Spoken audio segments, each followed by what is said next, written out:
chairs? Yeah, I think so. Can you all Yes, can you hear me? well, sit down? The reason I said that, I once said, I want everybody to sit down. There were no chairs. I never heard it from the press. So I just want to make sure you had chairs. Okay. All right. Good afternoon, everyone.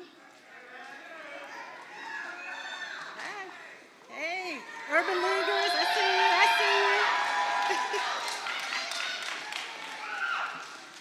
I'm Arlita Christian. I'm the Senior Director of the Health and Senior Services Department for the Urban League of Portland.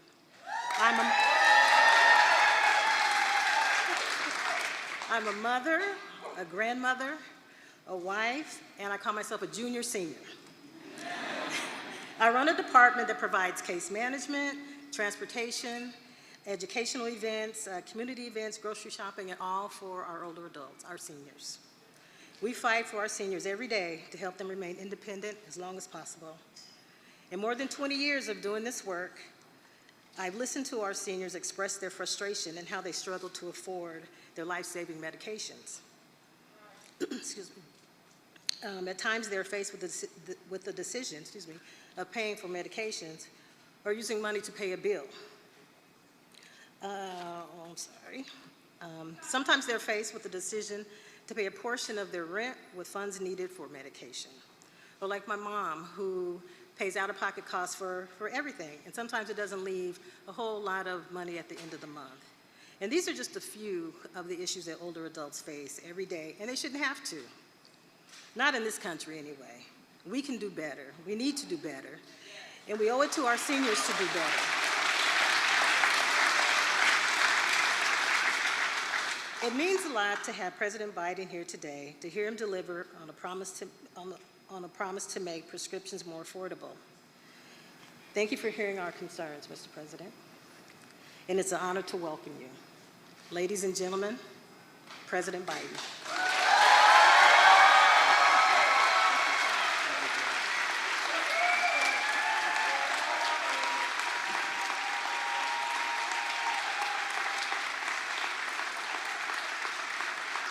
Thank you, Arlette. Thank you, thank you, thank you. Hello, Portland.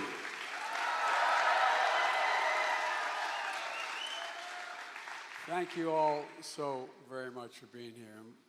Ron Wyden and Jeff Merkley, Suzanne is, she's something else. She's Bonamici. She's doing pretty darn good. Where is she? There you are. There you are. I am thoroughly embarrassed her yesterday by letting everybody in the world, at least in the state, know there was her birthday yesterday. She turned 30 yesterday. They're here today, and they deserve a heck of a lot of credit for the significant legislation we gotten passed relating to seniors particularly. You know, the last time I was here in Portland, I talked about the bipartisan infrastructure law.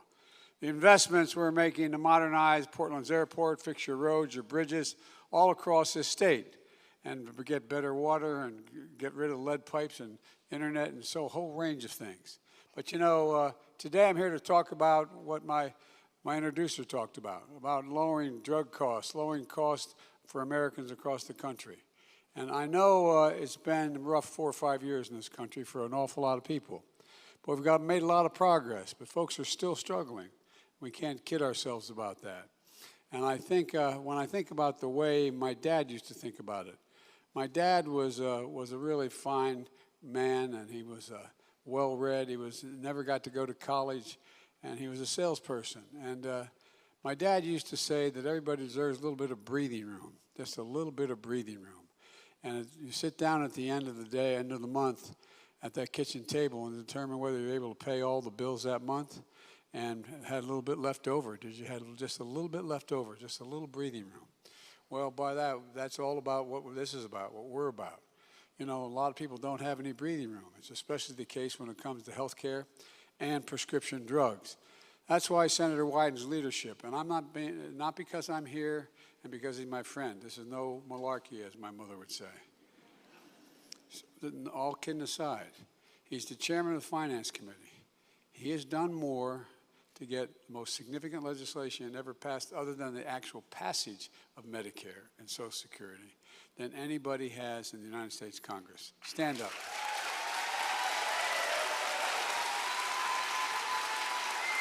Because look, I wrote a thing called the Inflation Reduction Act, one of the most significant laws in history when it comes to helping families pay their bills at the end of the month. And we talk about a little bit about prescription drugs today, because today is an important day for those on Medicare. We pay more for our prescription drugs than any other nation in the world. And by the way, it's the same exact drug, not just a drug, but the same manufacturer. We pay considerably more than they do in France, Canada, Spain, anywhere around the world. And there's no sense to it. No sense to it. For years, many of us have been trying to fix the problem. For years, Big Pharma, the pharmaceutical companies, have stood in the way. When I was a young senator, I was fighting Big Pharma, trying to get the prices reduced. But there was no way to get it done. For years, there's been no check on how fast Big Pharma, the big pharmaceutical companies, can raise drug prices. This year alone, drug companies raised the price of more than 1,200 drugs higher than the rate of inflation. This year alone. And guess what? They didn't do anything else with the drug. It's not like they found a new way to make it better. The same exact drug. 1,200 of them. The average price increase rose on those drugs over 30%. 30%. It's just wrong. It's simply wrong. But between Merkley and that other guy I just talked about in the Senate, look, in 1922, the price for one blood pressure drug that millions of Medicare patients, beneficiaries rely on, went up by 500%. 500%. Another drug used to treat autoimmune conditions increased by $1,000 this year. $1,000. Those of you on it, you'll know what I'm telling you is to be true. It's outrageous. But this year, the American people won. And for the first time, Big Pharma lost. Big Pharma lost. Now, if Big Pharma tries to raise drug prices faster than inflation, they're going to have to write a check to Medicare to cover the difference. They're going to not be able to do it. They're going to cover the difference. And look, instead of that money going in the pockets of drug companies, it'll go in your pockets in the form of lower drug prices.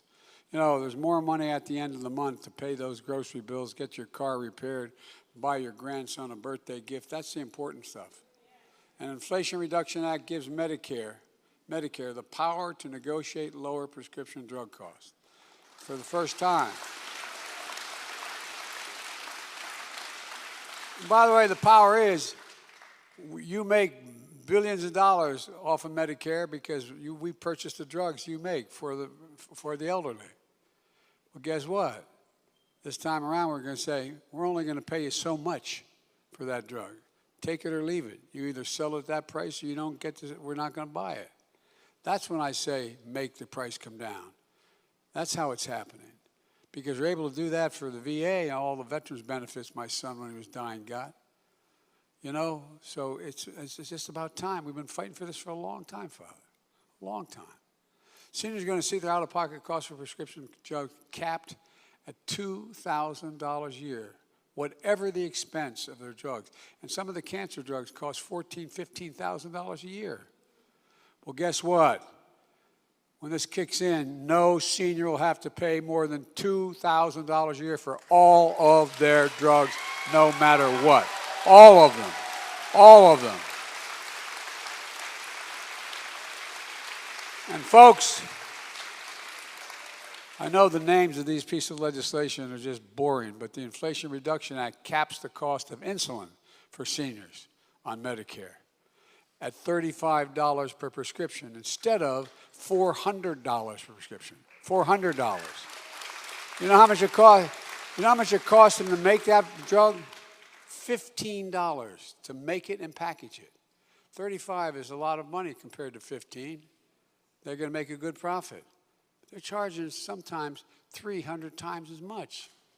And folks, look, if you wanted a cap for everyone, including, I wanted a cap, and we all did, the members of your delegation, the Democratic delegation are here today. We wanted a cap insulin for everybody. For example, I was down in Virginia at a town meeting like this, And a woman stood up when I was talking and said, I have 2 children on insulin. If they don't get their insulin, they can die, and they can have serious consequences. And I don't have enough insurance I don't have private insurance. I can't afford it. And I can't pay for it. I don't qualify for anything. And she started to cry. Imagine being a parent, having your dignity stripped of you, looking at your child, knowing what they need, and knowing you got to cut pills in half, you got to change, you got to share this material with for 2 children for 1. Folks, and guess what? Republicans in Congress, not one single Republican voted for any of this, but they got enough votes in Senate to block taking care of non-Medicare patients. So that mother still is going to have that problem. That mother's still going to have that problem. And folks, like I said, it costs $10 to make that insulin and package it, 10. But drug companies have been charging 30 times. I said 300, I misspoke 30 times. It might as well be 300 for these people who are needed. Imagine, as I said, being that parent, and I'm not going to ask you because I don't want to embarrass anybody, but there's a lot of people in here that use insulin. My guess is, raising your hand, I see that. And it's expensive as hell. Well, we're going to keep fighting for lower cost of living of insulin for children and families as well. Because of the Inflation Reduction Act, seniors in Medicare Part D are also going to be able to get their recommended vaccines, like shingles vaccines and vaccines without any copays. And they've been paying an average of $100 to $200 a month for the shots. Nothing. Zero. You're not going to pay anything for those needed vaccines. And starting this week, it's a big deal. We're making hearing aids more affordable. We're also making them available over the counter so people don't have to pay the expensive visit to a specialist. This week, this Monday, you're going to start seeing hearing aid ads in your store shelves. And the FDA estimates that it's going to save patients as much as $3,000 for a pair of hearing aids. Today marks the beginning of Medicaid's they call it open enrollment period. So when seniors pick plans for next year, they'll be able to take advantage of the progress we've made. But that's not all. For years, the fee you pay for Medicare to cover your visits to a doctor's office has gone up. Now, for the first time in more than a decade, they're going to go down. They're going to go down. And earlier this week, we announced that Social Security benefits are going to go up, an average of $140 a month, beginning now, starting next year. Seniors are going to be ahead of inflation next year. For the first time in 10 years, Social Security checks are going to go up while their Medicare premiums go down. And folks, that's a big deal for ordinary people on Medicare. Yesterday, I signed an executive order directing the Department of Health and Human Services within 90 days to put a plan on my desk finding additional ways to lower prescription drug costs for seniors. But we're not just focused on seniors. Thanks especially to Ron Wyden here in Oregon for making it easier for families with Medicaid to keep their kids insured by getting rid of paperwork they normally have to do every single year.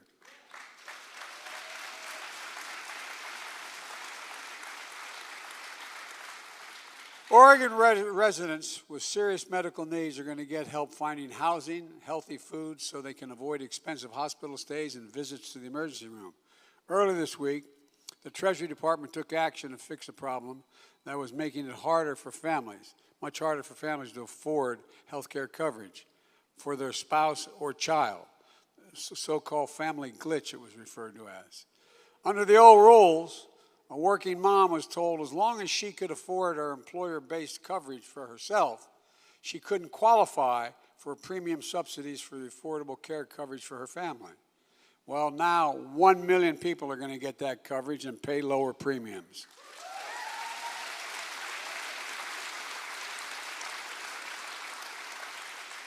Last year, a family of 4 with health coverage through the Affordable Care Act, they saved an average of $2,400 because of the American Rescue Plan that I signed into law. Now the Inflation Reduction Act locks in place those lower premiums for millions of families. They're not going to go away. But folks, Let me tell you something.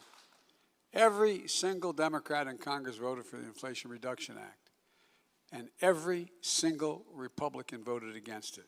Every single one, House and Senate. Not only that, now the congressional Republicans are telling us their number one priority, if they win, their number one priority, this is their pamphlet, their number one priority is to repeal the Inflation Reduction Act. Let me be crystal clear about what that means. If Republicans in Congress have their way, it means the power we just gave Medicare to negotiate lower prescription drug prices goes away, gone. The $2,000 cap on prescription drugs for seniors goes away, gone. The $35 a month cap on insulin goes away, gone. Savings on health care premiums we just got for millions of Americans, gone. And of course, not just the Inflation Reduction Act they want to get rid of, they also want to get rid of the Affordable Care Act. That means an end to the protections for tens of millions of people. You know, the only reason why people with pre-existing conditions who can't afford expensive insurance get it is because the Affordable Care Act says you can't block someone with a pre-existing condition. But they used to be able to say, no, you can't get it. It's a big deal.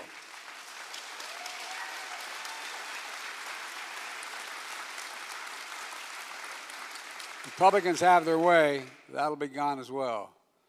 But look, one other thing, we haven't even talked about, I'm going to talk about health care today. But in that same Inflation Reduction Act, I was able to put in a little thing for the environment, $368 billion.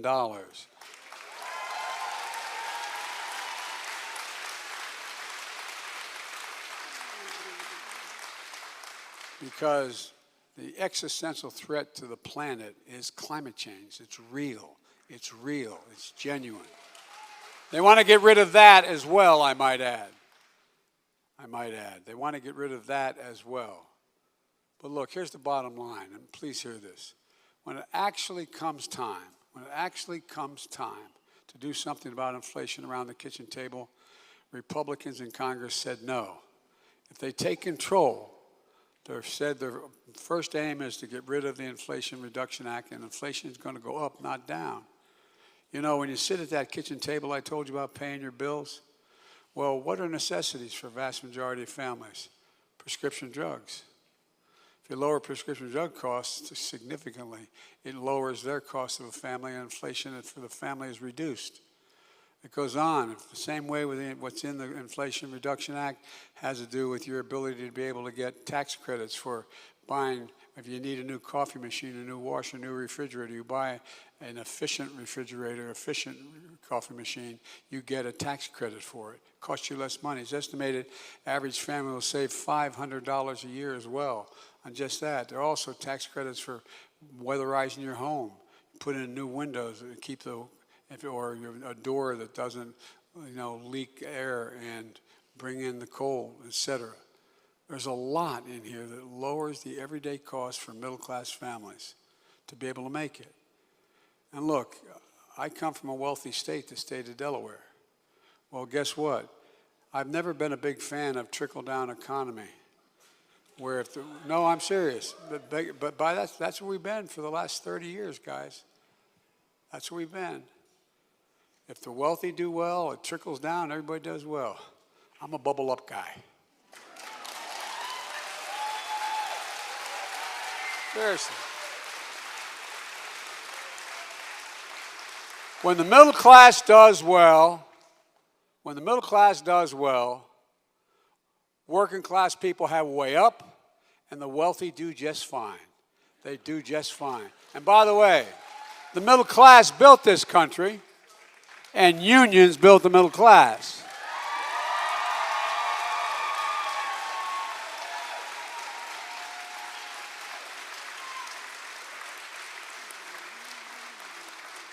I don't want to take too much of more of your time, but this is one of the reasons I got involved in politics 800 years ago. Already, the vast majority of House Republicans have signed on to a budget they have, and I'll just read one section of the budget, that they have to cut Medicare and Social Security. Now, you think I'm exaggerating this, but they have the pamphlet to put out, okay? Senator Scott, the senator from Florida, who is the chairman in charge of re-electing Republicans to the United States Senate, this year proposed a plan to put Social Security and Medicare on the chopping block every 5 years. All federal legislation sunsets in 5 years. If the law is worth keeping, Congress can pass it. Or in other words, if it doesn't affirmatively pass Medicare again, it goes away. If it doesn't affirmatively pass Social Security again, I know that sounds bizarre. Well, guess what? There was one guy that thought it was too lenient. A guy who happens to be a senator from Wisconsin named Johnson. He thinks it should be, no, every year. This is not, I never thought I'd live to see this. It's not a joke. He wants every single year the Congress would have to affirmatively vote back into law, these programs, or they go away. It's not just Social Security and Medicare. He wants to put veterans' benefits and everything else in the federal budget at risk the same way. Look, let me close with this. Over the last few years, we've faced some of the most difficult challenges in our history, both domestically and in foreign policy. And we're making real progress, helping folks just get a little more breathing room. Despite the opposition from the most powerful interest, special interests, we're lowering health care costs, we're strengthening Medicare. We're fighting for folks who need our help.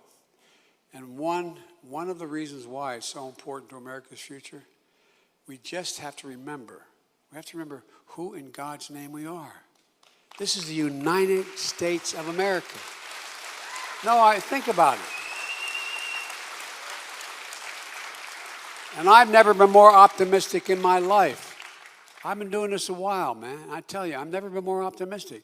We have a chance. We're the only nation in the world that's come out of a crisis better than we went into the crisis. So it's not just building back to what things were, it's building back better, much better. We have an enormous opportunity. For example, the idea that we're in a situation, if you all were going to, I'm supposed to stop, but I want to say one more thing. There's a school next door. One of the reasons why the United States of America ended up the most powerful, successful nation of the world is our legislators and presidents decided, Democrat and Republican, back at the turn of the 20th century, in the late 1900s, 1890, in that range. They decided we're going to have automatically available for everyone 12 years of education. Regardless of your education, regardless of your income, regardless of your background, everybody'd have free grade 1 through 12. Now, the rest of the world's caught up with us. If we were doing this today, would we say 12 years is enough to compete? No, I'm being genuine. This is not a political, it's just a raw statement. 12 years enough in this changing world in the second quarter of the 21st century? Is it enough? Well, guess what? We found out there was a 6 or 7 year study done by, I believe it was Harvard and Stanford together, determining what's the difference if you put a 3-year-old, not in preschool, you put a 3-year-old in school, learning reading, writing, adding, subtracting, you had after school work. Well, you know what they concluded? That 56% of the children, no matter what background they came from, no matter whether they came from a house that didn't have a single book in it and mom or dad didn't know how to read, no matter what, if they have a 56% chance of getting all through all the years, all 12 years, without any problems. Folks, and not only that, we should have post-high school. Post-high school. And the cost of that is doable. Just having apprentice programs and 2 years of community college. Folks, look, I promise I will end with this. One of the things I didn't mention that Ron got done in the Affordable Care Act, in the legislation we passed to lower drug prices, he was able to raise the taxes on corporations. Not a lot. We want to do more, but guess what? There were 54, 54, I think it was, American Fortune 500 companies that made $40 billion in 2022. did not pay a single penny in taxes. No, I'm not joking. Not a single penny. And guess what? Now they're paying a minimum of 15%. That's paying for all of this. And folks, next time you hear the Republicans talk about big spending Democrats, remind them, Biden lowered the federal deficit last year by $350 billion and by $1 trillion this year. That's a fact. So don't tell me you can't afford it.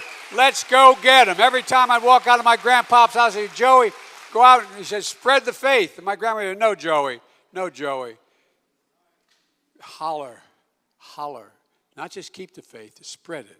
Folks, there's nothing beyond our capacity, I promise you. There's nothing beyond our capacity. It's time for America to come back and come back strong. God bless you all.